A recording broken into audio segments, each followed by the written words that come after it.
Jezreel, donde Dios siembra.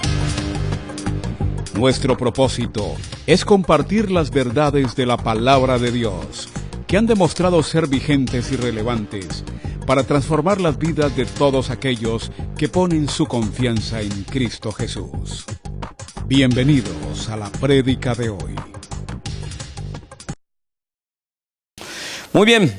Muy bien, entonces cerramos la semana anterior con la entropía. Para aquellos que no vinieron, de pronto ya el tema está en YouTube, acerca de cómo todo tiende al desorden según la ley de la termodinámica, la segunda ley. Así que hay que hacer un trabajo intencional para que obviamente lo que normalmente, si lo dejamos que siga su curso natural, tienda al desorden, nosotros podamos darle un direccionamiento más preciso. Hoy vamos a comenzar, como les digo, una temática que va a desarrollarse durante todo el mes y que tiene que ver con la Semana Santa, todo lo que tiene que ver con la obra de Jesús previamente y durante lo que fueron los días de pasión, jueves, viernes, sábado. Estaremos haciendo nuestro seminario normal que hacemos en los días de Semana Santa, pero durante todo el mes trabajaremos en la obra de Jesús a través de esta semana, de Semana Mayor. Muy bien, voy a invitarles a Juan capítulo 13, vamos a comenzar en Juan 13.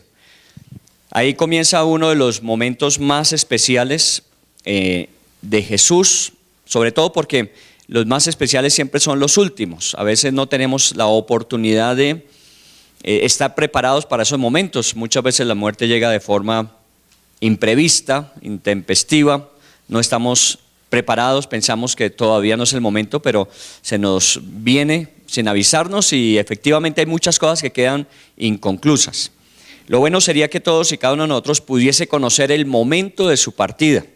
En estos días hablando con alguien decíamos que es algo que a todos nos ha de acontecer, a menos de que Jesús regrese antes, pero normalmente a todos nos ha de acontecer que la muerte será algo que tendremos que afrontar tarde o temprano. Así que lo que debemos hacer es estar preparados. Estar preparados implica que si fuera el día de hoy, no haya dejado nada pendiente y esté preparado para lo que viene.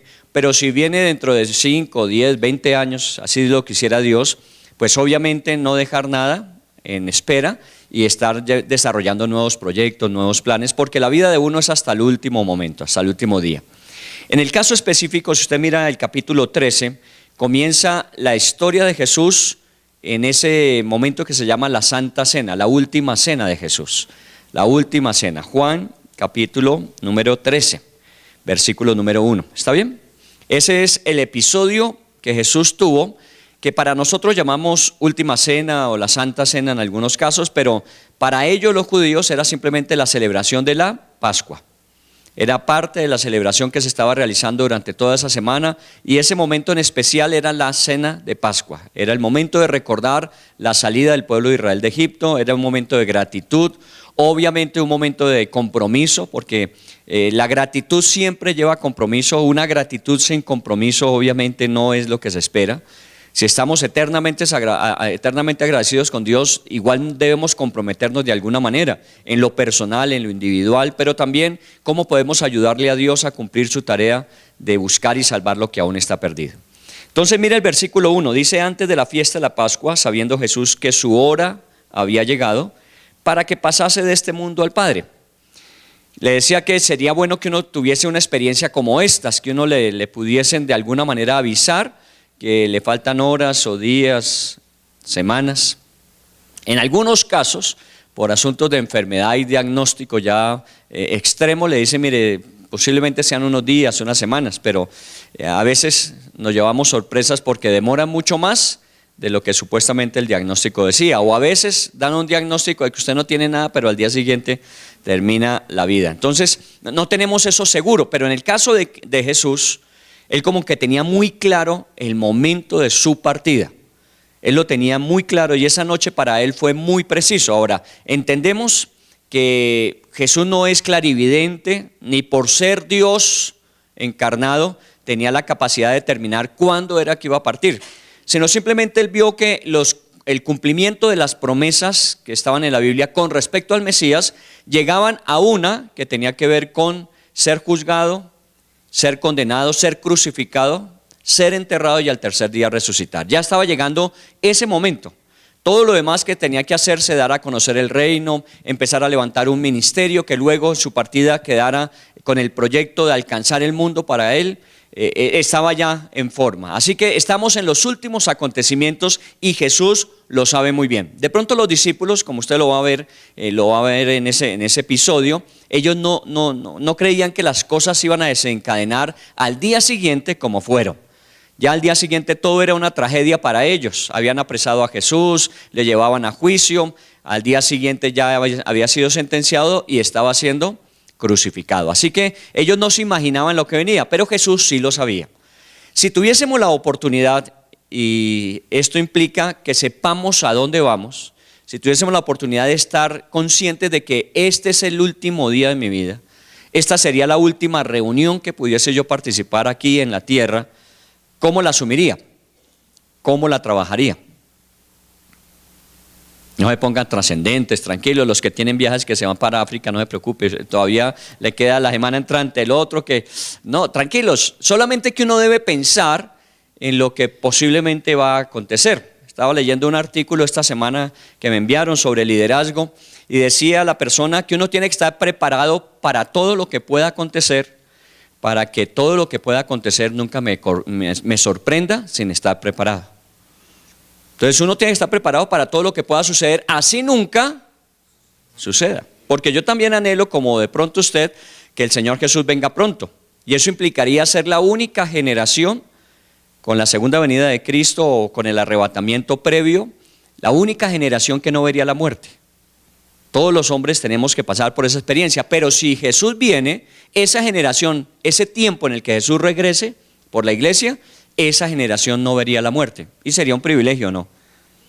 Nos ahorraríamos todo lo de la funeraria, todo. No, mentira, eso no es lo más importante. Sino que de alguna manera, pues, ese episodio lo obviaríamos. La Biblia dice que en un abrir y cerrar de ojos estaríamos en la presencia de Dios transformados. No tendríamos que esperar esto que la Biblia llama la corrupción del cuerpo mientras viene el levantamiento o resurrección de ellos. Así que sería una transformación instantánea. Recuerde que hablamos durante este mes de transformación. Sería instantánea. En un abrir de ojos estaríamos ya en la presencia del Señor gozando. Si así fuera, pues obviamente hay que tomar las cosas con la intensidad que se requiere. Y por eso Jesús no desaprovechó el momento. Y se dice que en esta última noche Jesús dio unas lecciones muy importantes.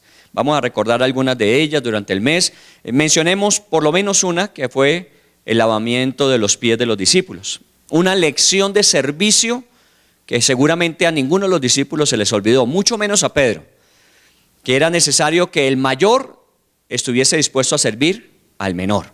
Y esa es una lección que quedó grabada en ellos y finalmente ellos la ejecutaron en el ministerio. Pero así como eso hubo momentos muy especiales. ¿Por qué momentos tan especiales? Porque era la última noche, porque era el momento de partida y había que consolidar las lecciones que ellos tenían que tener. Ahora digo, siempre y cuando uno sepa a dónde va. Ustedes han visto, en estos días estaba oyendo algo de los noticieros y decían que el índice de suicidio se ha disparado y en jóvenes.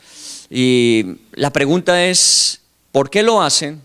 Y la segunda importante es, ¿y saben qué hay después de? Porque de pronto cuando pensamos en una alternativa de esas es terminar con todos los problemas. No creo que termine usted con todos los problemas con un suicidio. Se le genera el mayor problema de su vida. Porque si Cristo no ha sido solución y usted tomó la solución de suicidarse, o una persona de estas que en este tiempo lo han hecho, tomó la decisión de suicidarse pensando que de esa manera arregla todos los conflictos, resulta que se le genera el mayor problema de su vida y es estar eternamente separado de Dios. Porque aquí Jesús, cuando dice que ya había llegado el momento de su partida para que pasase de este mundo al Padre, Él sabía dónde. Una buena pregunta también entonces en la preparación que hacemos para el momento que nos corresponda es, ¿sabemos a dónde vamos? ¿Estamos conscientes y seguros de que vamos de este mundo a la presencia de Dios el Padre? Porque eso es lo que promete la Biblia para los que creemos. Para todos aquellos que hemos puesto nuestra vida y confianza en el Señor, la Biblia promete vida eterna y el momento de la muerte simplemente es estar de este mundo y pasar directamente a la presencia misma de Dios. Así que no tenemos que hacer escala, no tenemos que hacer un puerto, sino que inmediatamente nos morimos, estamos en la presencia. Y Jesús lo acababa de expresar. Ahora, comenzando este sentir en el corazón de Jesús, desarrolla los acontecimientos que vienen. Muy bien, regresar de donde vino. No fue la única vez que lo mencionó en el versículo 1, regresar de donde vino. Mire el versículo 3, dice, sabiendo Jesús, y luego agrega que había salido de Dios y a Dios iba. Que había salido de Dios y a Dios iba. Nosotros, obviamente, como creyentes en Dios y su palabra, nosotros no creemos que venimos de un proceso evolutivo. Nosotros venimos de un proceso creativo. Y aunque es un proceso de gestación dentro de lo natural que tiene la vida, ese proceso aún está direccionado por Dios. Ninguno de nosotros comenzó el proceso de gestación por accidente. En estos días también yo comentaba, ¿no?, que de pronto uno tiene una organización, uno cree que lo tiene todo bajo control y uno hasta programa a los hijos. Pero ¿cuántas veces los hijos se vienen sin estar programados? Y estábamos hablando de un tema del impacto del rechazo que se sufre desde aún antes de nacer en la vida. Muchos hijos que vinieron en el momento en que los padres no lo esperaban, no lo querían, no era lo conveniente, y entonces la primera reacción fue rechazo. Pero bueno, nosotros aceptamos que a veces nosotros programamos, pero nuestra programación no se realiza previamente a la de Dios.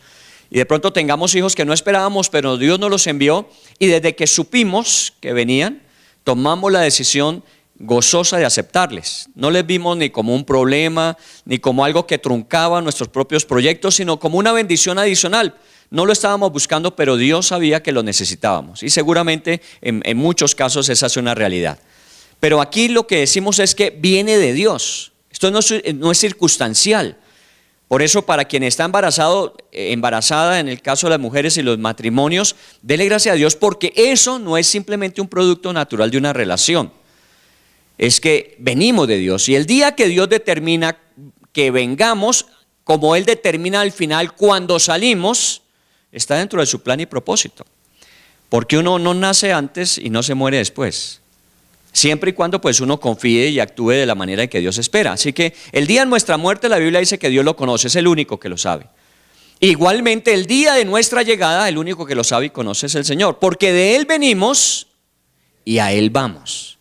Y créame que esto desde el punto de vista emocional es muy importante en la vida. Porque ya a esta vida llegamos no para buscarle propósito y sentido, sino para desarrollar el propósito y sentido que Dios nos envió a cumplir. Porque si de Él venimos, y Dios es un Dios de propósitos, normalmente cada uno de nosotros tendrá algo que cumplir. Y entonces lo que andamos en el transcurrir de la vida es buscando encontrar y desarrollar ese propósito de Dios para nosotros, no inventándonos uno. Porque muchas veces hacemos muchas cosas en la vida, terminamos con muchos resultados, pero con una frustración de propósito. Porque nunca descubrimos qué era realmente lo que Dios tenía para nosotros. De pronto descubrimos que podíamos hacer dinero, que podíamos llevar a cabo negocios, que podíamos tener bienestar, o aún sin todas esas cosas vivir una vida en contentamiento y punto. Pero Dios no quiere eso solamente. Ni que usted tenga simplemente resultados, ni que usted viva simplemente contento, sino que usted pueda hacerlo dentro de un propósito. Y por eso Jesús decía en ese versículo, porque salí del Padre y al Padre regreso. Nosotros no venimos de un proceso al azar y finalmente nos encontramos con Dios. No, venimos de sus manos y a sus manos volveremos. ¿Le es claro a usted eso? Si es así, créame que nosotros estamos de paso. Porque si salimos de Dios y volvemos a Dios, lo que estamos haciendo es un caminar que a donde comenzó, así terminará. Así que aquí estamos de paso. Eso también le ayuda a uno a entender que la vida no es el estadio final de nuestro caminar. Es simplemente un tiempo dentro de la eternidad de Dios para nosotros. Y que obviamente si aquí estamos tenemos que hacer todo lo necesario que en esta vida se requiere. No podemos dejar nada para después. Porque una vez se cierra ese salir de Dios y volver a Dios, ya lo que por hacerse se podía, se termina. Por eso les invito a que usen la Biblia. Porque ya después de que usted parta no la va a usar. Yo he encontrado personas, ¿no?, y sobre todo cristianos que dicen, lo enterramos con la Biblia. Bueno, muy buena compañía, pero creo que no la va a usar de ahí para allá. Yo creo que algunos la están guardando para eso, para usarla en la eternidad, y la preservan lo mejor posible. No, úsela, desgástela aquí, porque aquí es que se va a usar. Las relaciones, el poder servir a otros. Todo eso es ahora, este es el momento para hacerlo. Porque cuando ya partamos habrá todo un cambio de situaciones. Ya en el cielo no tendremos todo lo que aquí estamos viviendo, créame que no. Ya no nos esforzaremos por competir y demostrar que somos mejores. Allá en el cielo todos seremos iguales. Finalmente no una declaración, sino una experiencia de vida.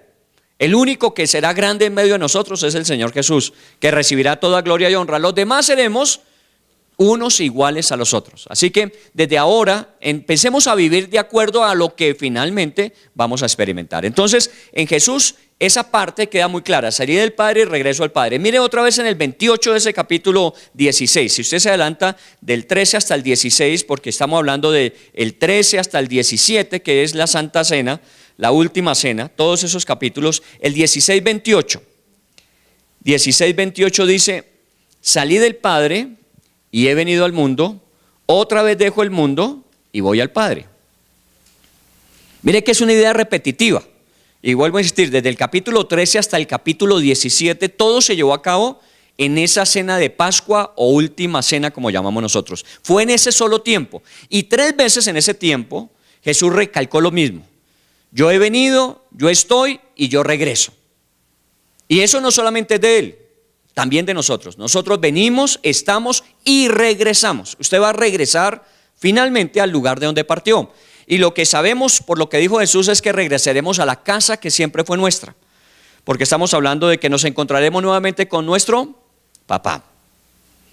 Una de las experiencias que tenemos de vida cuando tenemos hijos es que nuestra casa, hablo de los padres, siempre será la casa ¿de quién? De nuestros hijos. Nuestros hijos podrán crecer, se casarán, constituirán sus familias, tendrán su propia casa, pero cuando ellos vienen, ellos tienen que sentirse de nuevo en su casa. Bueno, no al extremo como muchas veces las parejas hacen, que no mueven el cuarto cuando los hijos se van y se casan y lo dejan intacto. Pues aprovéchelo mientras ellos están por allá gozando de la suya, ¿no? Dice el vallenato: mientras ellos muerden la cabulla, usted aproveche lo suyo. Pero usted sabe que cada vez que sus hijos regresen, ¿estarán dónde? En su casa. Porque esa es la casa de donde partieron. Y esa es la casa donde siempre van a regresar. Quitémonos la idea de que una vez que ya ellos se van de la casa, nos desentendimos de ellos. Ya esa es su vida, sí. En muchas cosas sí. Pero usted seguirá siendo su padre, su madre, y su casa siempre será la casa de ellos. Así es que nosotros lo vemos según la Biblia. Vine del Padre, estoy, ahora regreso a la casa de mi Padre. Regreso a mi propia casa.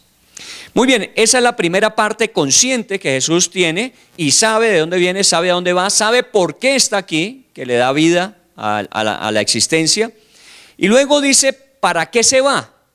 Porque también uno tendría que pensar, no, con esos discípulos pues obviamente 3 años hasta fueron muchos. Jesús pudo haber vivido 30, 40, 50 años, pero fueron solamente 3 años de ministerio público. Con esos discípulos que a veces el Señor mismo decía, ¿hasta cuándo estaré con ustedes? ¿Cuándo ustedes entenderán las cosas? Uno pensaría que entre más rápido se vaya mejor. Pero ese no es el caso de Jesús. Jesús no está diciendo, ojalá me muera, ¿no? O deje de orar usted diciéndole a Dios, acuérdate de mí. Él se acuerda todos los días. Usted no tiene que decirle que se acuerde. Solo que a veces nosotros decimos, acuérdate de mí, es como, sáqueme de esta vida. Porque a veces no sentimos que somos, ni tenemos la autoridad de tomar decisión sobre la vida o la muerte nuestra. Entonces hay personas que están en muerte y están esperando más bien que Dios tome la decisión rápida. Y por eso esa oración de acuérdate de mí, Señor, ojalá me lleves pronto. No, tranquilo, que Él sabe cuándo va a ser. Mientras usted está aquí, usted tiene que ser consciente de para qué. Y si usted va a partir, tiene que ser consciente de por qué. Miren el versículo del capítulo 14, el versículo 2. Capítulo 14, versículo 2.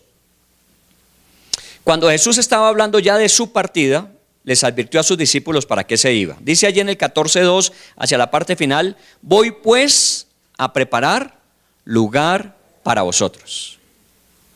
Entonces, es increíble, Jesús vino con propósito. Y aún su partida al cielo, nuevamente a la casa de su Padre, tenía propósito.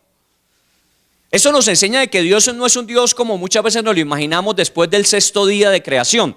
¿Qué hizo el 7º? Reposó. Descansó, y encontramos a un Dios que simplemente está esperando que todo termine y entonces volverá a asumir. No, Dios es un Dios que trabaja. Jesús mismo le dijo a sus discípulos, mi Padre trabaja y yo tengo que hacer lo mismo que Él hace. Dios es un Dios que está en constante acción.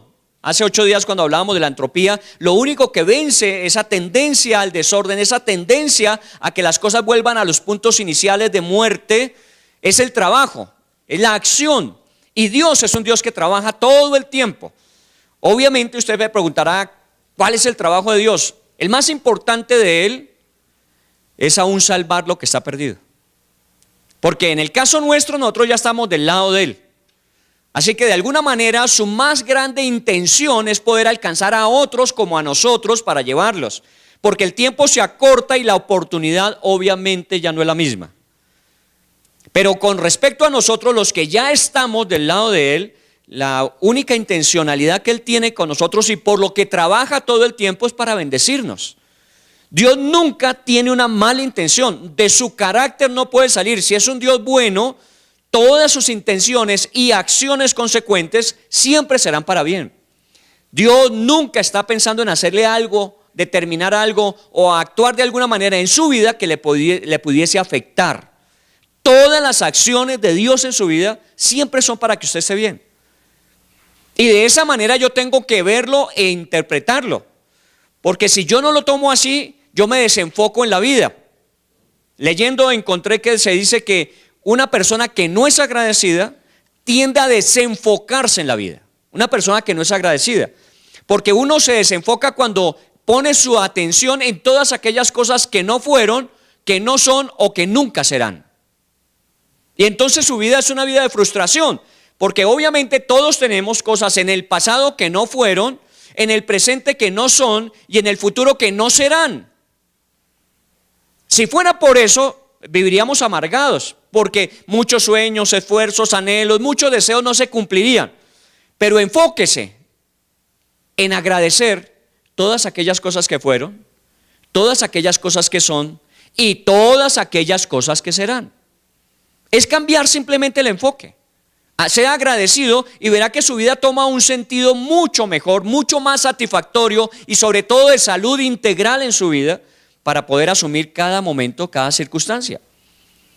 Muy bien, Jesús dijo entonces yo me voy a preparar lugar para ustedes. Se fue a descansar.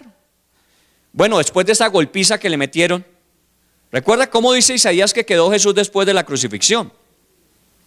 Sin parecer y sin hermosura, molido por nuestros pecados. La descripción que hace Isaías 53 acerca de Jesús no es la que normalmente en las pinturas o en las esculturas se hace de Jesús. La verdad es que quedó Jesús deshecho, completamente deshecho. Si usted mira esas grandes peleas que hemos tenido en boxeo, de esos titanes que se enfrentan y se golpean hasta casi matarse, uno los ve cómo terminan. Pues a Jesús le dieron con mucha más intensidad, por mucho más tiempo y sin actitud de defensa que tuvo él. Así que la Biblia lo describe como quedó deshecho, era un despojo de hombre lo que finalmente en la cruz quedó. Lo que fueron a enterrar era lo que quedaba de un cuerpo que había sido arrasado. Entonces uno pensaría, Jesús se fue ¿a qué? A recuperarse después de esa golpiza, después de cómo quedó. No, él no se fue a recuperarse. ¿Sabe qué dijo? Me voy a preparar lugar para ustedes. Imagínense la intención de Jesús, venir, decirnos, contarnos y luego partir para llevarnos al lugar que Él ha preparado para nosotros. Una de las cosas que a veces decimos en los funerales es eso, ¿no? Que la persona que partió, si está con Cristo, seguramente ya está ocupando el lugar que a Él le correspondió. Porque Jesús fue a prepararle su lugar. No es un lugar común, obviamente el cielo es un lugar donde todos los que hemos creído estaremos. Pero Él dijo, voy a preparar un lugar para que cada uno de ustedes pueda estar. Seguramente en el cielo no vamos a estar de ociosos. Por eso hay que empezar a practicar desde ahora. Trabajando, asumiendo responsabilidades, poniendo metas. Uno tiene que proyectarse porque la eternidad no es una eternidad de contemplación, sino de acción. Si no, mire Génesis 1 y Génesis 2. Cuando Dios creó al hombre, Adán y Eva, y los puso en el huerto, ¿qué les dijo? Aquí tienen esta hamaca, recuéstense y disfruten. No, lo primero que les dijo es, ahí está el huerto, lábrenlo y cultívenlo. Ustedes son los administradores, les entregó trabajo, en unas condiciones obviamente ideales. porque no se les iba a recompensar más de lo que ya tenían. El Señor no les prometió un salario por el trabajo. Al contrario, les dijo, todo lo que tienen es para que lo disfruten. Les pagó por anticipado, solamente cuídenlo. Entropía. Tenían que velar, tenían que cuidar, tenían que estar pendientes del huerto. Así que en el cielo no pensemos que vamos a estar sentados y tenemos que aprendernos todas las canciones que en la iglesia se cantan, porque seguramente será una alabanza continua. No creo. Tenemos que prepararnos para ese lugar, porque usted y yo vamos a estar en ese lugar, un día, tarde o temprano. Ahora, qué bueno es que sepamos que entonces estamos en el lugar que Él ya tenía preparado. A veces lo decimos, no sé con qué certeza lo podemos decir. No, es que ya el lugar de él o de ella estaba preparado, de pronto el suyo no. ¿Cierto? Porque si ya estuviera preparado, a lo mejor ya nos hubieran llevado. Ahora, no sé cuánto le falta, si su trabajo está en obra negra, en obra gris, está con acabados finales, o ya está lista y ya tiene usted la lápida a la espalda. Pero así tenemos que ver la muerte. La muerte no es eso tan terrible como el que no sabe qué viene después lo tiene que asumir. Nosotros sabemos que viene y entonces estamos preparados. El día que nos corresponda, seguramente el lugar para nosotros estaba listo. Jesús se fue a preparar lugar. Y lo más interesante y lo más importante en el versículo 3 de ese mismo capítulo 2, y dice, y si me fuere y os preparare lugar, vendré otra vez. 14:3. Y si me fuere y les preparo el lugar, vendré otra vez. La promesa de la segunda venida. Mire todo lo que hay en la mente de Jesús la noche previa a ir a la muerte. No es angustia, no es aflicción, no es frustración. Se me acabó la vida, y muy corta, por cierto. Todo lo que podía haber hecho, todos los planes que podía haber realizado, no está pensando en eso. La mente de Jesús es una mente muy clara, muy orientada hacia el propósito. ¿Por qué? Porque viene de Dios, va a Dios, tiene un propósito que cumplir, regresará a cumplir otra tarea. Y vendrá por segunda vez. Y Él lo promete en ese versículo. Cuando ya esté listo, vendré por ustedes. Seguramente habla del arrebatamiento para los que todavía la muerte no nos haya alcanzado. Porque finalmente Él vendrá y nos llevará a los que hayamos pasado la experiencia hasta esa estancia. O obviamente resucitará a los que han muerto en Cristo, dice la Biblia. Pero vendrá. Jesús viene por segunda vez. Y antes que venga por segunda vez a colocar o establecer su reino, vendrá por la iglesia para que estemos con Él en las bodas del Cordero. ¿Lo cree usted? Mire todas las creencias que en un momento determinado, en una actitud de Jesús, podemos descubrir. Por eso la vida de Jesús era tan intensa, porque todo lo tenía muy claro. Para Él no había momento perdido, para Él no había esfuerzo perdido, para Él no había inversión perdida, como debe ser en la vida de uno. Uno no puede darse el lujo de perder tiempo, uno no puede darse el lujo de perder esfuerzo, uno no puede darse el lujo de invertir mal. Hace 15 días hablábamos de las acciones. Sus acciones en la vida tienen que tomar un alto valor en el futuro. Que cuando se hable del mercado de la vida, sus acciones sean las más costosas que haya. ¿Por qué? Porque fueron hechas con una intención de multiplicación. Bueno, estamos hablando de eso. En la vida de Jesús era así. Y Él lo tenía muy claro. Yo voy a preparar lugar y luego vendré. No termina de trabajar. Acaba de hacer la obra de salvación, se va a preparar lugar. Cuando esté listo vendrá, nos llevará. Y luego dice en ese mismo versículo 3, y os tomaré a mí mismo para que donde yo estoy, vosotros también estéis. Y mire cómo se cierra todo esto. Le está diciendo a los discípulos, la última noche que va a estar en esta tierra, en ese momento, le está diciendo a sus discípulos, esta será la última noche con ustedes, pero luego vendré para que donde yo esté, estén ustedes para siempre. A veces la experiencia de Dios no es como quisiéramos que fuera. A veces la verdad es que no sentimos a Dios. A veces como que no le vemos en su actuar. A veces nos preguntamos si todavía está con nosotros. Y la verdad es que sí, Él prometió que no nos dejaría ni nos desampararía. Uno de los temas que vamos a desarrollar es la presencia del Espíritu Santo después de Jesús. Y Él es el que nos hace conscientes de que todavía está con nosotros y estará hasta el fin. Si está aquí hasta el último día de nuestras vidas, obviamente cuando pasemos de esta a esa vida, a la casa del Padre, estaremos con Él para siempre. O sea que su vida está ligada a la vida de Dios, a la vida de Cristo, a la vida del Espíritu Santo por toda la eternidad. No hay nada ni nadie que lo pueda separar de eso. Ni ahora, ni en la eternidad. Nunca. Y eso es una garantía. En lo que Jesús está diciendo es una garantía. Póngale mucho cuidado. Cuando usted lea la Biblia, observe detenidamente cada expresión, porque allí hay un contenido que cuando nosotros logramos asumirlo en nuestras vidas, nuestra vida se parece a la de Cristo, porque esa es su filosofía. Así vive Jesús. Y por eso para él aún los problemas, las dificultades, los fariseos, los saduceos, cuando venían los herodianos, para él no era problema. Eso formaba parte de la vida. Y su propósito aún trascendía en medio de ello.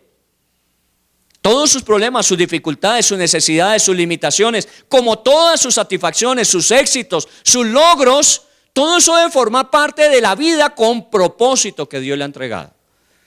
Cuando es así, llegará el día de que si Dios le da la gracia de usted presentir que mañana ya no estará, usted puede hacer una oración similar a la que hizo Jesús en Juan 17. Porque Jesús cerró todo este momento desde el 13 hasta el 16 con una oración que está en el 17.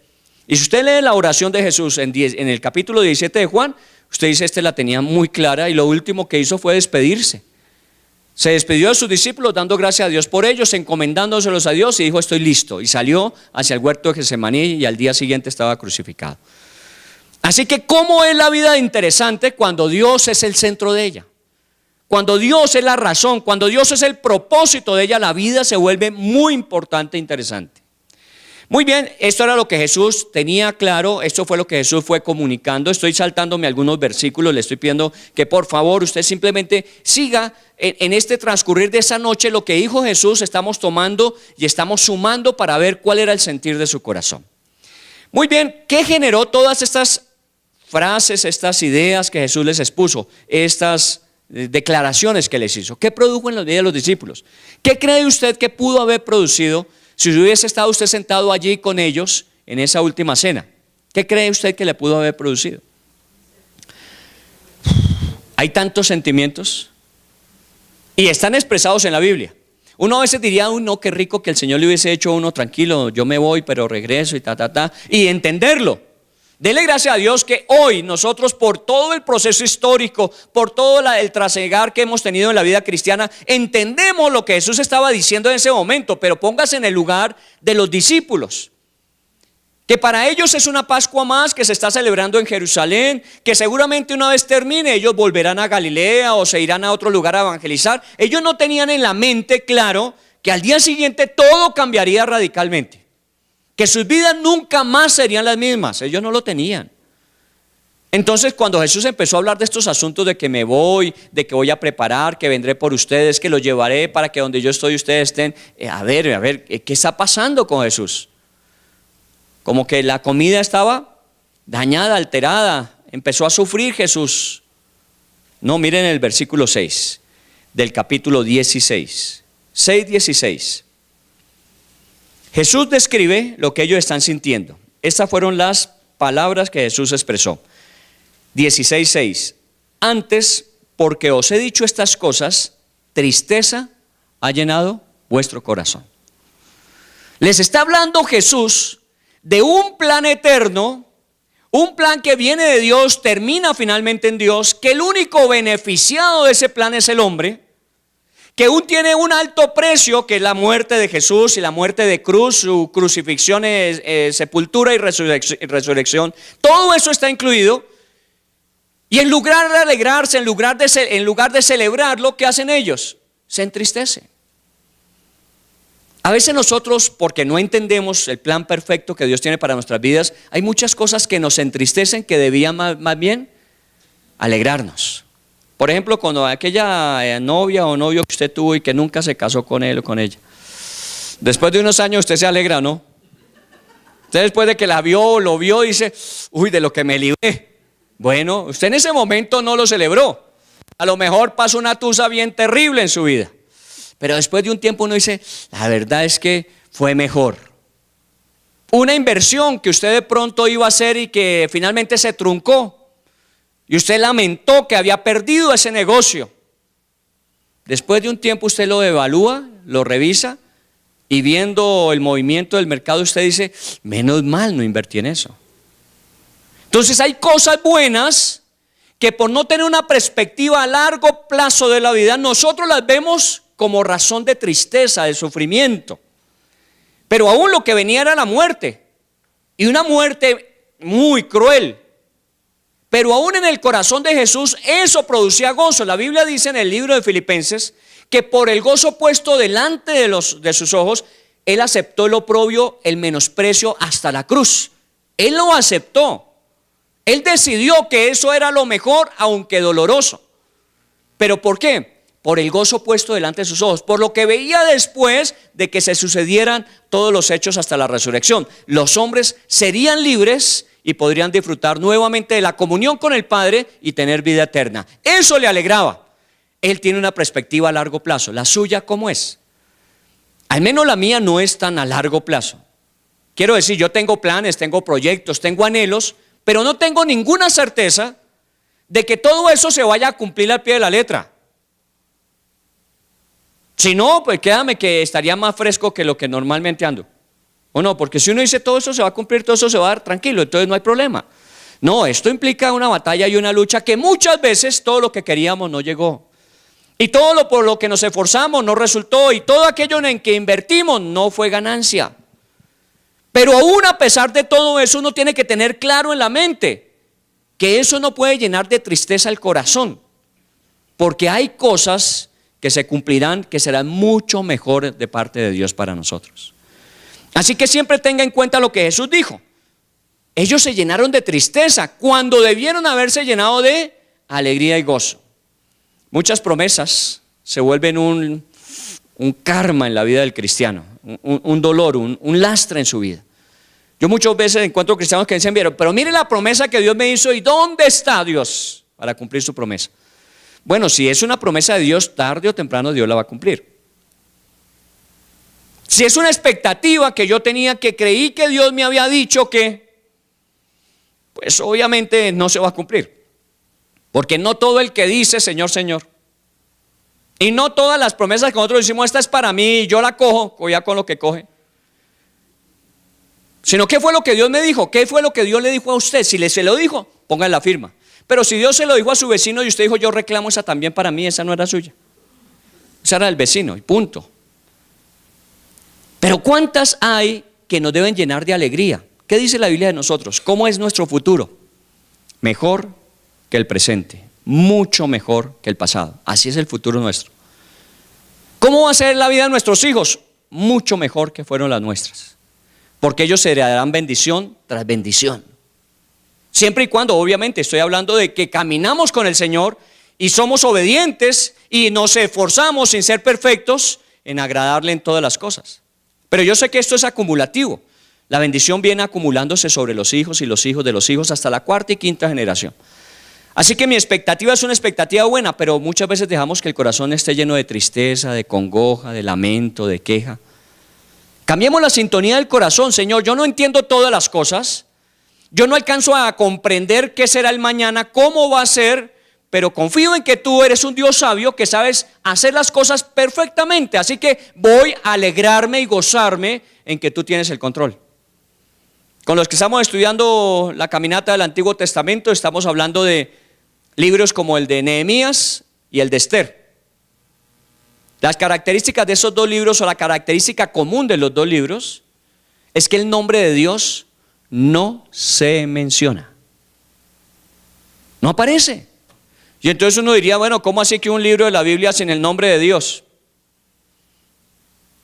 Es que no aparece el nombre de Dios, pero aparece la acción sobrenatural de Dios. ¿Cómo no vamos a creer que Dios estaba en la vida de Nehemías direccionándoles, y en 52 días sacó un proyecto que todo el mundo se admira aún en el presente? ¿Cómo hizo?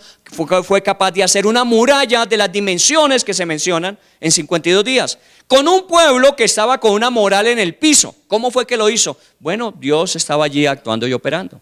¿Cómo fue que la reina Esther se libró de la muerte al presentarse ante el rey sin haber sido llamada? ¿Cómo libró al pueblo de Israel? ¿Cómo finalmente Mardoqueo, que estaba destinado a una horca, terminó siendo primer ministro? Explíqueme cómo. ¿Sabe? La única explicación es: Dios estaba actuando. Así que aunque no se mencione a Dios, la acción de Dios se nota detrás de. Así usted no sienta a Dios. Así en un momento determinado usted no crea que Dios está operando, Dios lo está haciendo. Y en ese sentido uno, ¿por qué tiene que llenarse entonces de tristeza? Revise cuando su corazón está acongojado, triste, apesadumbrado, revise eso. Y pregúntese, ¿estoy yo confiando en que Dios tiene el control de todo esto? ¿Y que Dios encaminará todo para bien? Porque seguro el que está desenfocado soy yo, no es Dios. Y luego en el capítulo 14, vuélvase al 14, versículo 1. 14:1, vamos a encontrar otra cosa que Jesús notó en el corazón de ellos. En el 14:1 dice, no se turbe vuestro corazón. Y en el 14:27, mírelo ahí mismo en el 14:27, vuelve a repetir lo mismo, no se turbe vuestro corazón ni tenga miedo. Jesús notó otra actitud de ellos, fuera de la tristeza que ya es mencionada. Jesús notó que su corazón estaba turbado. Bueno, definamos la palabra turbar para que estemos sintonizados. Alterar el ánimo de una persona confundiéndola o aturdiéndola hasta dejarla sin saber qué hacer ni qué decir. Los encontró más que perdidos, embolatados. En ese momento ellos como que toda su estructura de pensamiento, su estructura emocional, sus planes futuros, todo entró en colapso. No le encuentran cabeza a esto, no le encuentran la salida. Todo en ese momento se vuelve un caos. Eso es turbar. Y Jesús lo notó con ellos. Y estaban en esa noche, una noche que pudo ser 4 o 5 horas de pronto la cena que ellos tuvieron. Y todas estas emociones Jesús las notaba, porque no está diciendo que los discípulos dijeron, sino que Jesús les dijo, ¿y por qué se entristecen? Mi intención al decirles las cosas no es que se entristezcan. Mi intención al decirles las cosas que van a suceder no es para que ustedes entren en confusión, en caos. Esa no es la intención nunca de Dios. Cuando Dios habla es para que el corazón de uno tenga tranquilidad, porque Él lo que dice lo cumple. Y tengamos en cuenta que es las dos cosas. Cuando Dios promete, cumple sus promesas, y cuando Dios advierte, disciplina cuando llega el momento. Porque las dos cosas se cumplen, ¿o no? Uno a veces quiere que Dios le cumpla todas las promesas, pero Dios le advierte, mire, si usted coge ese camino se va a dar en la cabeza y va a ser doloroso, se lo advierte. Y si uno no toma precaución en esa palabra y se retira de ese camino, seguramente se va a estrellar y va a ser doloroso, y se cumplió lo que Dios había dicho. Porque Dios es un Dios que habla en los dos sentidos. Me promete y me advierte. Pero Dios cumple lo que dice. Aún muchas veces usted no se ha sentido, nos hemos sentido en la vida confundidos. A veces como que estamos más perdidos que embolatados. Como que no sabemos para dónde pegar, qué hacer, cuál es el siguiente paso a dar. Estamos, bueno, es un momento para decirle, Señor, me siento igual que ellos, estoy turbado. No entiendo nada de lo que estás haciendo, no sé para dónde vas, he perdido el norte de todo esto, así que ayúdame. Porque Jesús lo nota y lo advierte en el caso de ellos, es para llamarle la atención y volverlos a enfocar. Él necesitaba que no quedaran en esa noche todos disipados, necesitaba que estuviesen concentrados, porque al día siguiente comenzaría la misión de ellos. Así que necesitaba prepararlo lo mejor posible, tiene que centrarlo. Ahora, si está usted pasando por una experiencia donde su corazón está turbado, tranquilo, obviamente Dios va aclarando las cosas. Pregúntele y verá, Señor, yo no entiendo cuál es la cabeza, cuál es la final, dime. Y el Señor va empezando a colocar en orden. Hay una promesa que en estos días estoy recordando y estoy tratando de practicar. Dice, el que pone en orden su casa, Dios le muestra la salvación. Bueno, esa es la versión parafraseada mía. El que pone en orden su casa, Dios le muestra la salvación. Uno a veces quiere que Dios intervenga, pero tiene todo en un soberano despelote. No sé si por aquí está Andreina, en estos días llegó a la oficina y me llamó la atención. Yo siempre he dicho que cuando usted llegue a mi oficina y encuentre que el escritorio está revolcado, piense que mi mente está igual. Porque esa es característica mía. Cuando yo tengo muchas cosas así despelotadas en el escritorio, así me estoy sintiendo. Y me llamó la atención que ella entró y encontró el escritorio así y me iba a decir algo y dijo, no, vengo después. Increíble, yo dije, esa lo entendió, esa sabe que cuando yo tengo así las cosas estoy, y entonces me toca empezar. Lo primero que yo ordeno es mi escritorio. Cuando ordeno mi escritorio, mi mente también empieza a ordenarse. Al que ordena su casa, yo le mostraré la salvación. A veces nuestra confusión es porque no sabemos lo que tenemos, no sabemos cómo utilizar lo que tenemos. Entonces empieza a ordenar. Y cuando uno empieza a ordenar, uno empieza nuevamente a enfocarse. Y me pasa, y créame que me pasa más de lo que usted se imagina. Pero igual he encontrado que cuando yo ordeno, el Señor me direcciona. Ordene su vida. Y esto no solamente tiene que ver con papeles, con artículos en su casa, sino también sus pensamientos, sus sentimientos, sus acciones, sus omisiones. Ordénelas. Ordene su vida y verá que el Señor empieza a mostrarle la dirección. Empieza a salir uno de esa turbación. Bueno, al menos me voy a quedar con esas dos situaciones que se presentaron en ellos. Una estaban, ¿qué? Tristes. Y la otra estaban turbados. Y era por lo que Jesús estaba diciendo. Nosotros le decimos a la gente: lea la palabra de Dios, lea la Biblia, porque la Biblia le da a usted esperanza, le da a usted poder, la Biblia le da nuevas opciones, la Biblia le da el consejo apropiado, la Biblia. Y si yo estuviese escuchando en este momento a Jesús, que es la palabra de Dios, está generando es tristeza, confusión, desorden. ¿Usted cree que la palabra de Dios es para eso? Mucha gente se aterra con la palabra de Dios. Yo mejor no la leo porque, quién sabe qué se va a encontrar nuevo ahí. A lo mejor piensan igual que ellos. Cada vez que yo lea, tristeza. Cada vez que yo lea, confusión. No, sabe que la palabra de Dios da sabiduría y entendimiento. Si yo tomara solamente el libro de Proverbios, en el capítulo 1 dice: para ser sabio al necio. Y para que el sabio sea más sabio todavía. Y lo podría aplicar a toda la palabra de Dios, no solamente a Proverbios. Y efectivamente, en la misma medida que yo voy orientando mi mente con la palabra de Dios, las cosas empiezan a tomar su razón de ser. Muy bien, dos sentimientos que Jesús notó, pero Jesús sabía que eso no debía quedarse así. Entonces tiene que hacer un correctivo en el mismo instante. Y eso es bueno que nosotros lo percibamos, ¿no? Si hay una necesidad, yo tengo que resolverla. Si yo veo que ellos están llenos de tristeza y le está generando confusión lo que estoy diciendo, inmediatamente también tengo que buscar cómo aclarar eso en ellos. Miremos cómo Jesús lo hizo.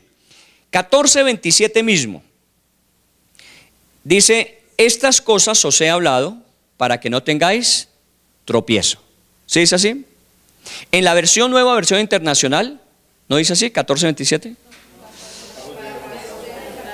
No, tengo entonces mal la cita, pero eso es lo que dice Jesús. El confundido soy yo, no es Jesús. Jesús decía eso. Estas cosas os he hablado para que no tengáis tropiezo. Tómela por ahora y ahora hablamos de la paz. Estas cosas os he hablado para que no tengáis tropiezo. En otra versión, la versión internacional dice: todo esto les he dicho para que no flaqueen en su fe. ¿Para qué le estaba diciendo Jesús eso? ¿Para que se llenaran de tristeza? ¿Para que estuviesen turbados? No, dice él: yo les hablo esto para que ustedes se fortalezcan en su fe, para que no encuentren un tropiezo en su vida de fe. La palabra de Dios, una de las cosas que produce es que afirma, fortalece mi confianza en Dios. Claro, cuando yo conozco a Dios y lo que Dios ha hecho y lo que Dios promete hacer, mi vida crece en confianza. Estaba hablando con Thierry ayer, que teníamos una reunión y estábamos conversando. La vida cristiana es una vida increíble. Y yo no hablo de la religiosidad cristiana, yo no hablo de la reunión de domingo o de sábado. Yo hablo de la experiencia como cristianos que todos los días vivimos. Es una experiencia increíble. Ojalá usted pudiese salirse un poquitico de su experiencia y empezar a mirar las experiencias de otras personas sin tener a Cristo en el corazón. Un día yo les decía: me levanto temprano y a veces salgo muy temprano de la casa y pienso que soy el único que sale temprano y que normalmente se va para su oficina y seguramente el primer tiempo será con el Señor. Y ¿sabe qué? Encuentro mucha gente en la calle más temprano de lo que yo salgo. Y no salen a disfrutar el tiempo que yo disfruto cuando vengo, me siento en mi oficina, tengo un tiempo de oración, leo la Biblia, hago estudios. Ese es un tiempo que yo disfruto muchísimo. Yo veo mucha gente arrastrando sus carros para ubicarlo en una esquina para empezar a vender tinto a las 4:30, 5 de la mañana. Llueva o truene o relampaguee. Veo muchas personas saliendo a coger un bus para llegar en 2 horas a su trabajo. Empiezo a ver una cantidad de cosas que digo: uy, Señor, gracias por darme la vida que puedo disfrutar. A veces uno, vuelvo a lo mismo, como se enfoca en lo que no tiene, ni tuvo, ni tendrá, entonces uno se vuelve amargado. Pero cuando uno disfruta lo que tiene, se vuelve agradecido. Agradezco.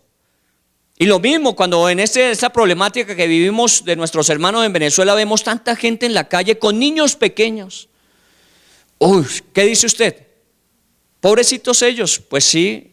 Y si podemos ayudar, estamos en esa intención. Yo les contaba hace 8 días que estamos proyectando una ayuda para una comunidad de venezolanos que obviamente nosotros podemos colaborar con alguna fundación o institución que esté trabajando.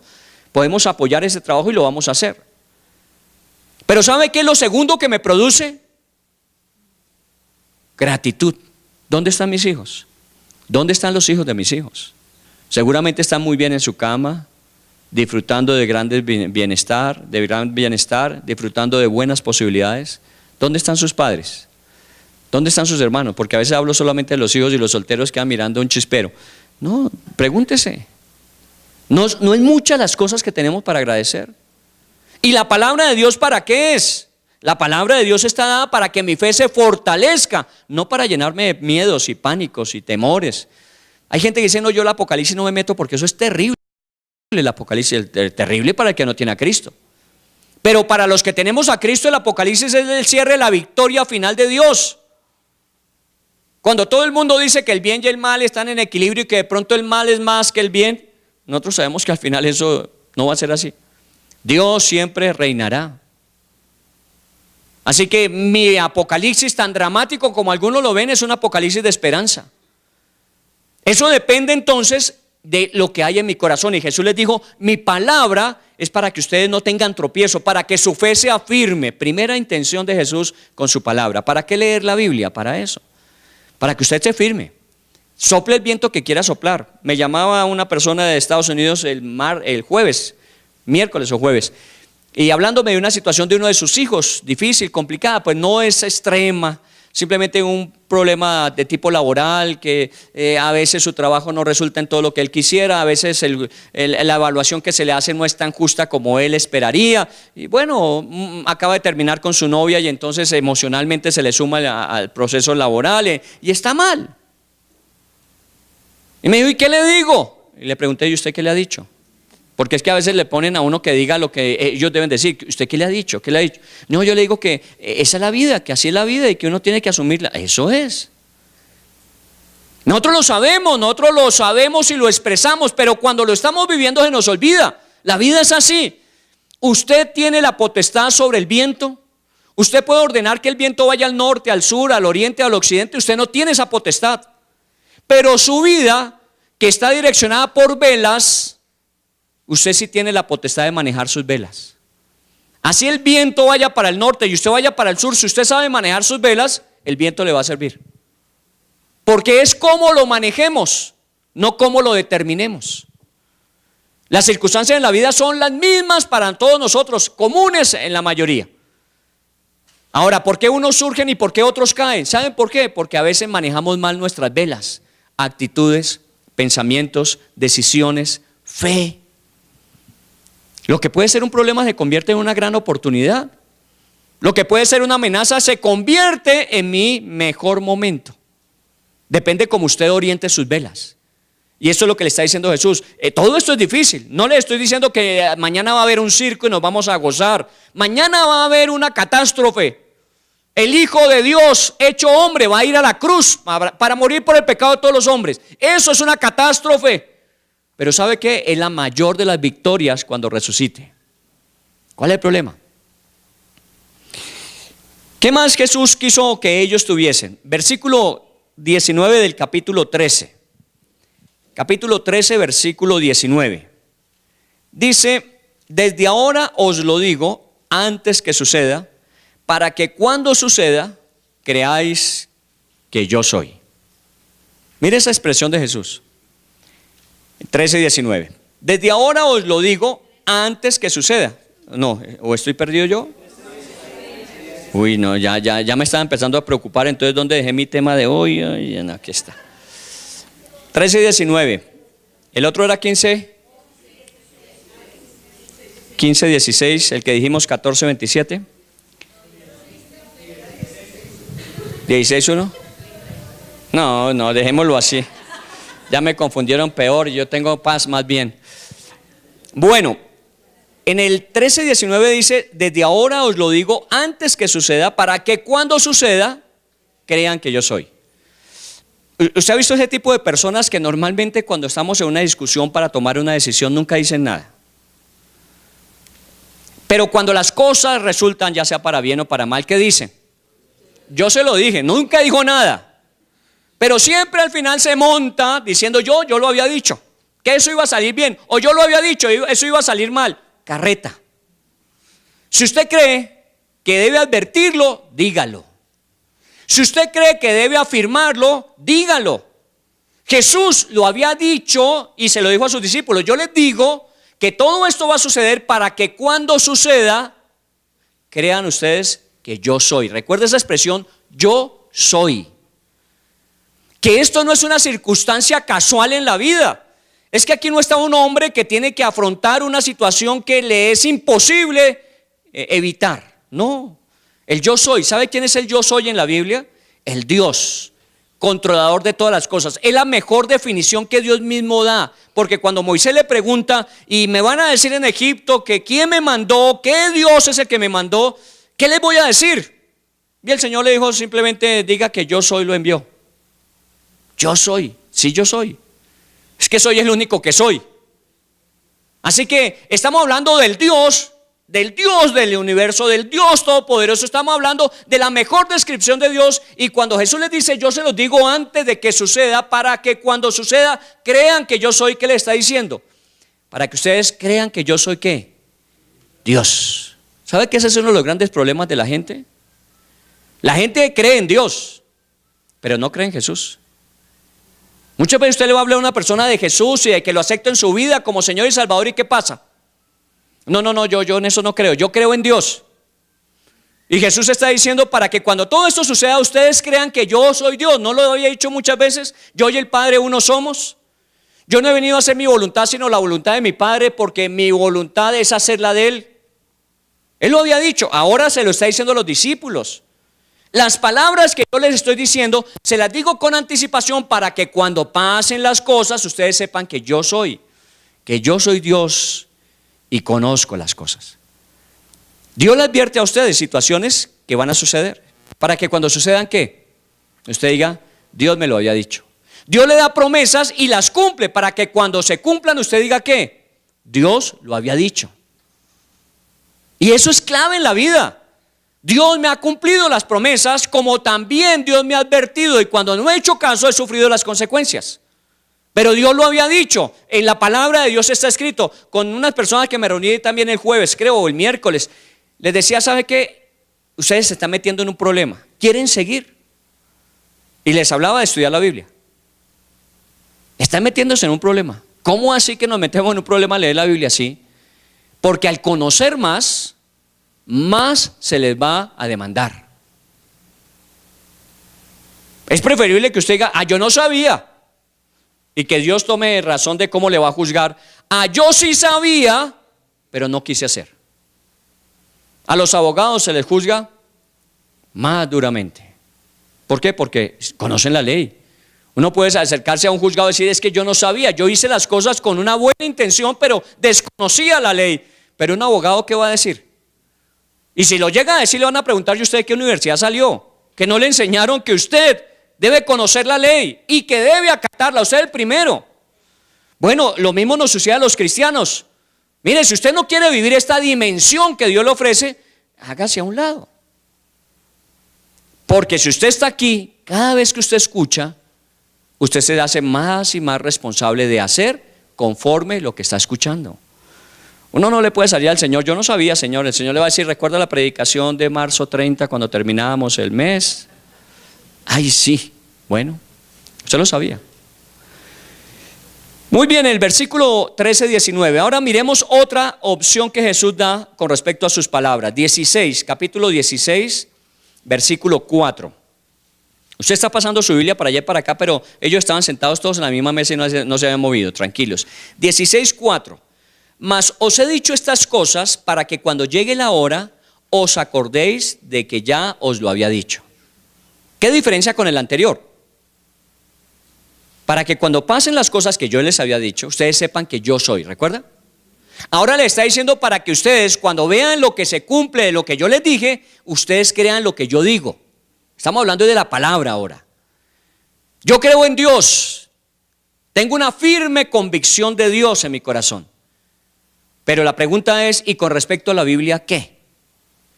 Porque también encontramos gente que dice, yo creo en Dios, ¿lees la Biblia? No, a mí ese libro no me parece que sea un libro de confiar. Perdón, es la palabra de Dios. Si crees en Dios, debes creer a su palabra. Entonces es normal que uno con lo otro tiene que nutrirse, crecer. Muy bien, aquí le está diciendo yo soy en el anterior con respecto a cuando se cumplen las cosas. Y ahora le está diciendo cuando se cumplen las cosas, ustedes deben creer lo que yo ya les he dicho, mi palabra. Y miren lo que lo repite en el 14:29. Mire el 14:29. Y ahora os lo he dicho antes que suceda para que cuando suceda, creáis. Es increíble, ojalá usted se involucre en procesos de edificación y crecimiento en la Biblia. Porque uno cada vez que está metiéndose más y más en la palabra de Dios, uno tiene unas dimensiones cada vez más grandes del Dios que nosotros tenemos. Mucho más grandes. El Dios que controla toda la historia desde la creación hasta la finalización de la redención. Todo lo tiene bajo control. Porque uno revisa la historia, la compara con los hechos y uno dice, aquí estaba Dios metido, aquí estaba Dios metido. Dios fue cumpliendo su propósito. Los reyes suben, los reyes caen, los imperios comienzan, los imperios terminan, pero Dios permanece y su palabra. Así que lo mejor que uno puede hacer es leer la Biblia porque le empieza a generar a uno una confianza de que Dios ya lo había dicho. Cuando se den las profecías que aún no faltan por cumplirse, ¿qué vamos a decir nosotros los cristianos? Ya lo sabíamos, eso iba a pasar. La gente se va a aterrar, mire lo que pasó, mire lo que sucedió, mire lo que vino. ¿Cuál es el problema? Dios ya lo había dicho. Ahora nos lo dijo para que cuando sucediera nosotros creyéramos en lo que Él había dicho, su palabra. ¿Confía usted en la palabra de Dios? Me imagino que la lee todos los días, o por lo menos algunos días de la semana. ¿Y usted confía en lo que lee? Porque si usted lo hace, seguramente su vida va a salir de esa turbación o va a salir de esa tristeza, porque esa es la intención de la palabra de Dios. Miremos el penúltimo, 15:11. El 15:11. ¿Para qué más Jesús les estaba hablando esas palabras? 15:11 dice, estas cosas os he hablado, ¿sí? Ok, estas cosas os he hablado para que mi gozo esté en vosotros y vuestro gozo se ha cumplido. ¿Qué era lo que tenían? Tristeza, turbación, tristeza. Y el Señor viéndolos tristes dice, ¿sabe qué? Yo les he hablado estas palabras no para que causen tristeza, sino para que causen gozo. La palabra que se usa aquí no es alegría. No es un momento en que yo me siento contento y feliz. Gozo es algo que permanece aunque las circunstancias no cambien. Porque al día de mañana no iba a salvarse Jesús. Él no les dijo, yo les digo esto, pero esperemos que mañana de pronto las cosas aparezcan de otra forma, que mañana llueva y entonces cancelen la crucifixión. Jesús no está diciendo eso, dice, mire, mañana voy a morir y las situaciones van a ser tan extremas como se las estoy diciendo, pero el gozo de nosotros va a permanecer a pesar de esas circunstancias, ¿o no? Y eso es lo que Dios nos promete. La vida no es una vida fácil, pero Él nos promete tener gozo en el corazón en medio de la tribulación.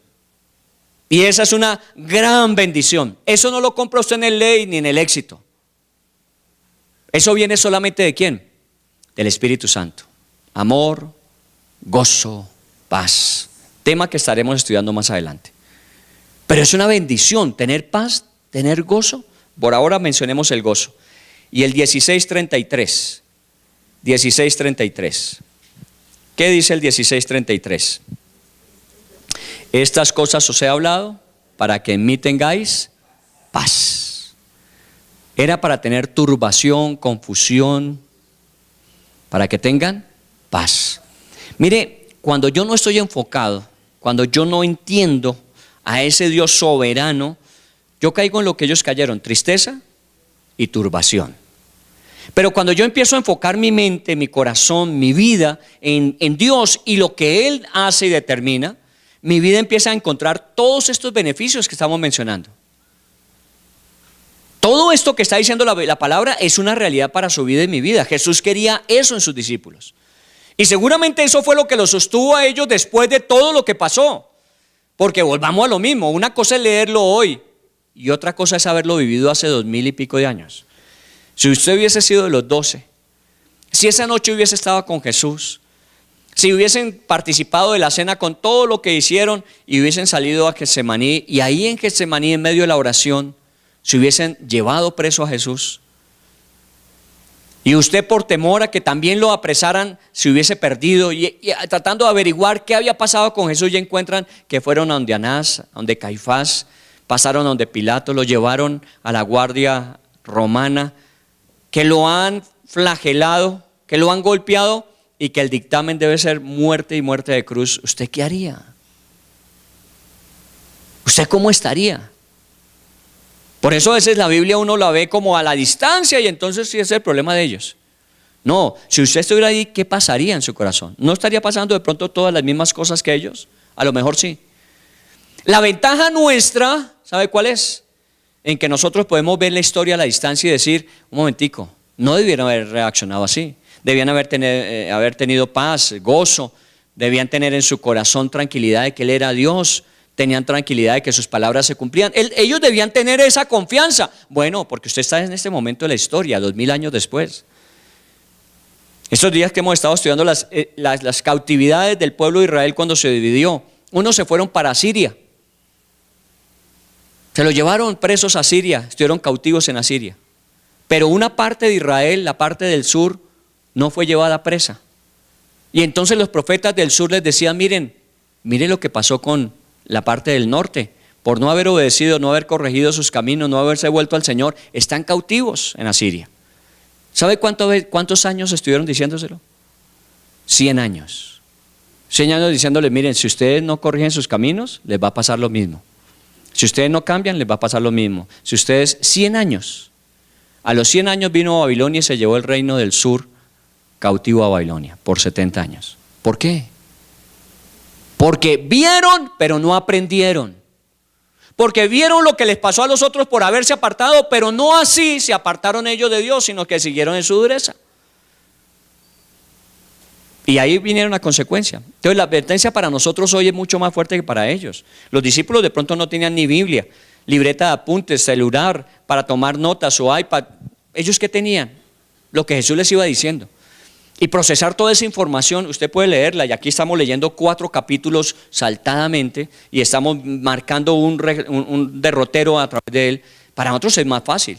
La pregunta es, ¿y la sensación que experimentamos cuál es? ¿Qué tiene usted en su corazón hoy? ¿Tristeza? ¿Turbación? ¿O está experimentando gozo, paz, seguridad de la palabra de Dios y sus promesas, seguridad de Jesús como Dios poderoso? ¿Qué está experimentando en el corazón? Porque no tenemos excusa. Y yo no le hablo como si no lo viviera. Yo mismo tengo que confrontarme cada día con eso. Cuando me empieza la preocupación acerca de, yo tengo que pensar, bueno, Señor, usted tiene el control de todo esto. Y créame que es muy saludable hacerlo. Que usted no asuma el control, es muy saludable hacerlo. Porque hoy se está disparando cuando la gente está estresada, queriendo controlar todas las cosas. Se están disparando todas esas enfermedades de las cuales estamos oyendo. Infartos, accidentes cerebrovasculares. ¿Por qué? Porque el organismo tiene una capacidad de soporte y cuando sube la presión empieza a reventar lo que viene. ¿Qué necesitamos hacer?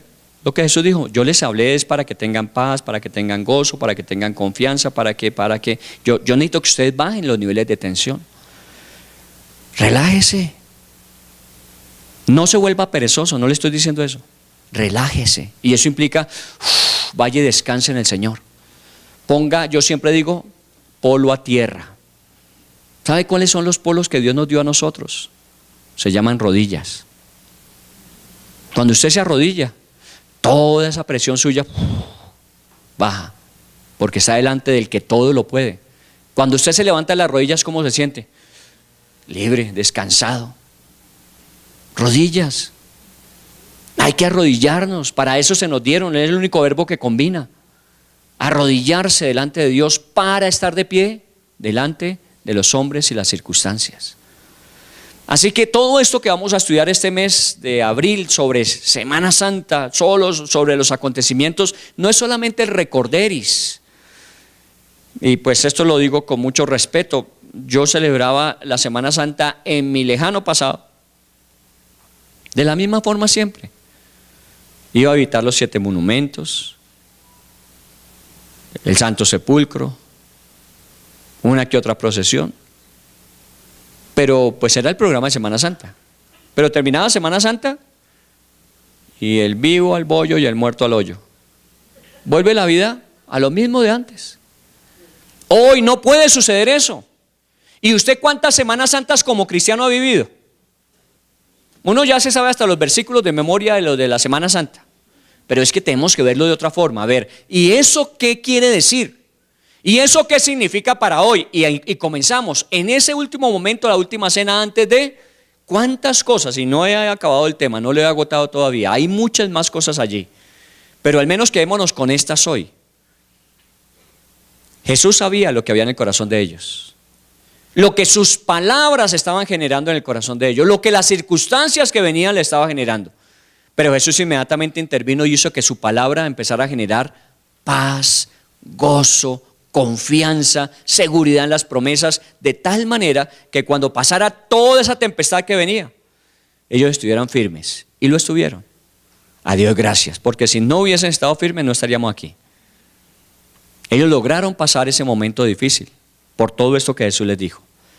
¿Pasaremos nosotros nuestros momentos difíciles? Seguramente que sí. ¿Y cómo estaremos? Firmes, y muchos vendrán detrás de nosotros a invocar el nombre de Dios. Así que vamos a orar y le invito durante todo este mes de abril, sintonícese. Vamos a hablar de todo lo que pasó, pero más es, ¿y eso qué tiene que ver conmigo? ¿Y cómo se aplica hoy a mi realidad? Oremos al Señor y demos gracias. Promesas de Dios para nosotros, no se turbe vuestro corazón. Si cree usted en Dios, crea también en Jesús. Jesús dijo que no nos iba a dejar ni nos iba a abandonar, que iba a enviar al Consolador. Jesús dijo que la paz que Él nos daba no era como el mundo la ofrecía. Él ciertamente le dijo a sus discípulos que iban a llorar, pero que su tristeza se convertiría en gozo. Y finalmente les dijo que todo lo que había pasado iba a pasar. Jesús, quien lo iba a asumir, iba a triunfar. Finalmente les dijo así: pero confiad, yo he vencido. Y creo que ninguno de nosotros, la experiencia hasta ahora vivida y posiblemente lo que venga de nuestra vida en lo que queda, ninguno de nosotros atravesará por una experiencia tal como la que Jesús vivió. Y no estoy hablando de sus años anteriores a esta noche de Pascua, sino aún lo que venía en 24 horas, lo que pasó en 24 horas. Todo lo que tuvo que afrontar, el abandono de sus seguidores, la negación del más cercano, de uno de los más cercanos a él, el escarnio público,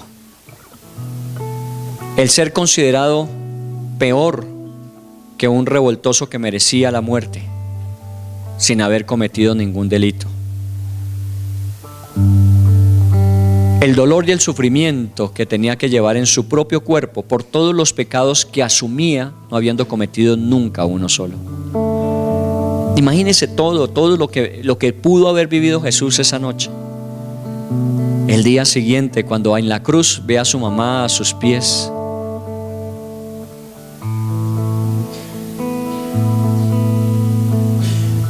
si usted puede recordar todos esos instantes, usted lo único que podrá decir es cómo pudo hacerlo, cómo pudo soportar tanto, porque no se dio por vencido, no se rindió. Pudo haber pedido ayuda y no lo hizo. Su poder le era suficiente para haber salido del problema, pero no lo hizo. ¿Por qué? Porque del Padre salí a cumplir un propósito y una vez cumplido regresaré a Él.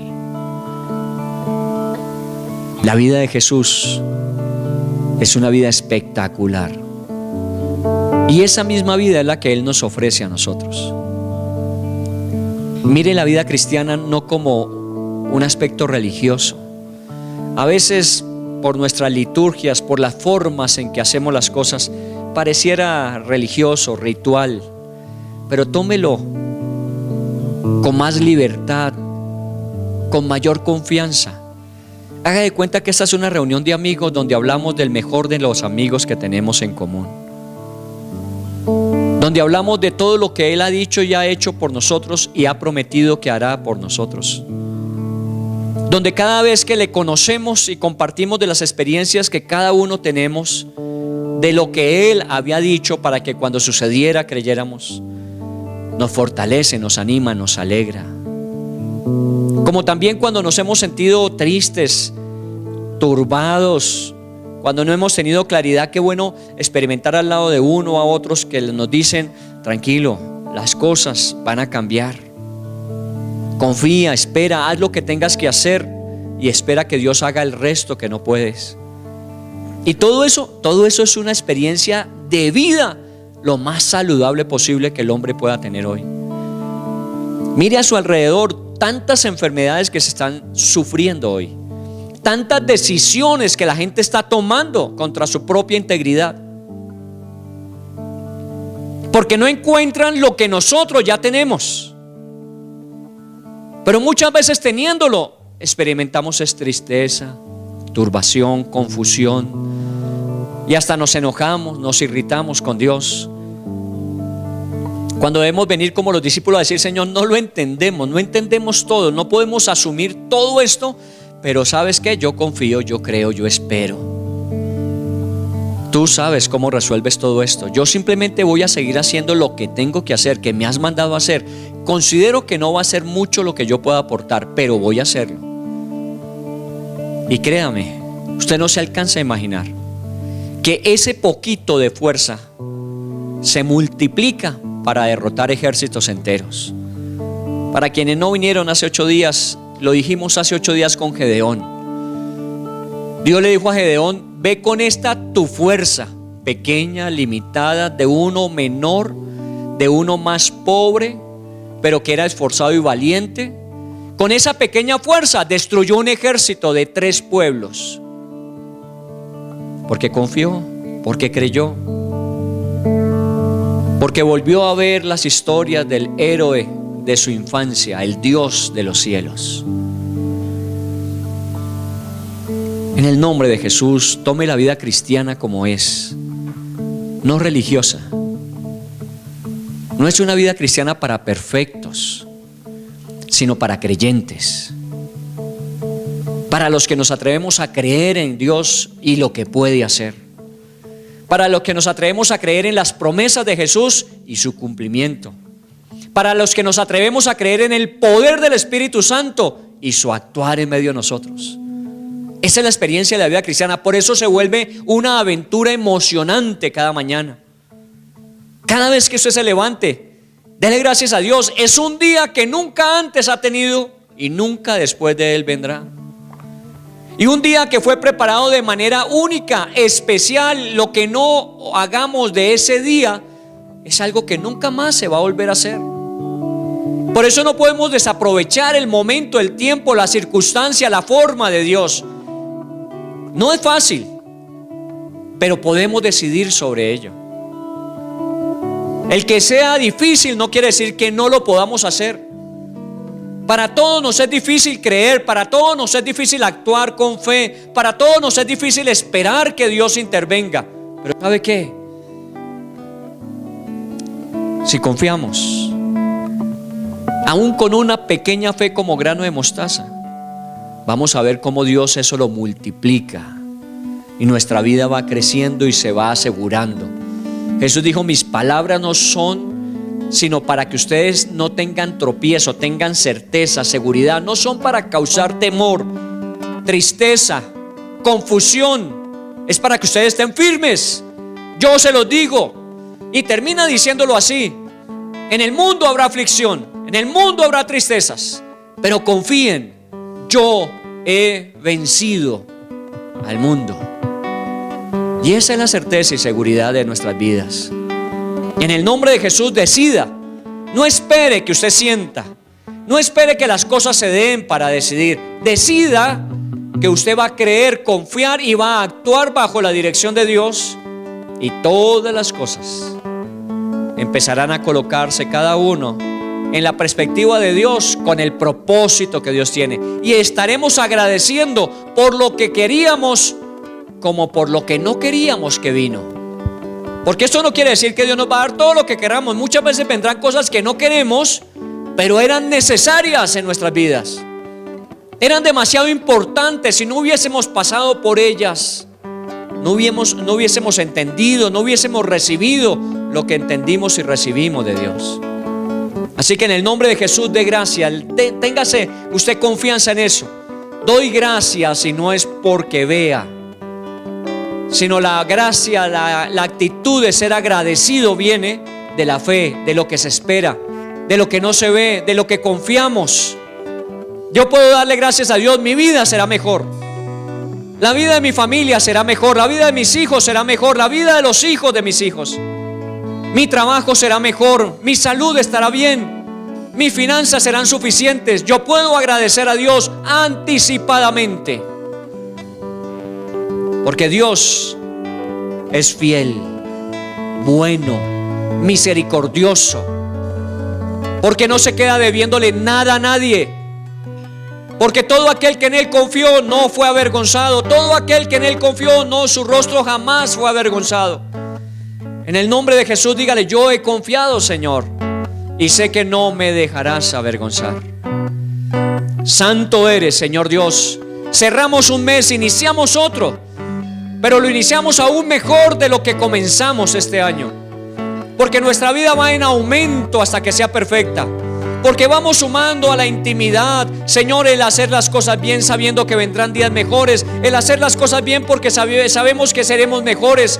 Y ahora porque Jesús nos dice que no hay nada mejor que lo que Él es. Bendito sea el nombre de Dios. A su nombre sea gloria y honra por los siglos de los siglos. Que el universo entero lo sepa. Levantamos nuestra voz para que todo el mundo lo sepa. No hay otro Dios como Él.